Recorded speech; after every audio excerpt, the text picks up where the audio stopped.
Hello guys! Good morning!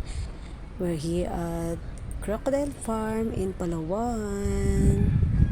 Napakaganda ng weather.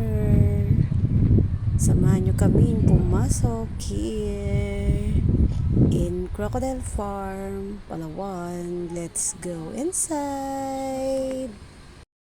Hanggang sa hatchery house, hanggang sa kulungan po ng malalaking buwaya. Then meron po tayong photo booth sa likod kung saan pwede niyo pong maka-experience sa makapagpa-picture habang hawak po ang isang buhay na buwaya. For 60 pesos po yun siya, unlimited po nakuha gamit po yung mga cellphones and camera. Safe naman, nakatape po yung uso, hindi na po kayong makakagat. So ito po ay tunay na buto at balat ng isang buwaya. Siya po ay si Rino from Rio to River, Patalaza, southern part po ng Palawan.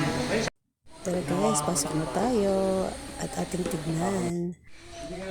Yan, papasok na tayo sa kanilang farm. At yan, papasok tayo sa hatchery farm. Pagkita natin ang kanilang mga cage. Sineseparate dito ang mga salbahe at mabubuting crocodile. Like that, yan ang mga salbahe. Ito yung yung kalaban. At ito na naman ang malaking buhaya o ang crocodile. Katakot.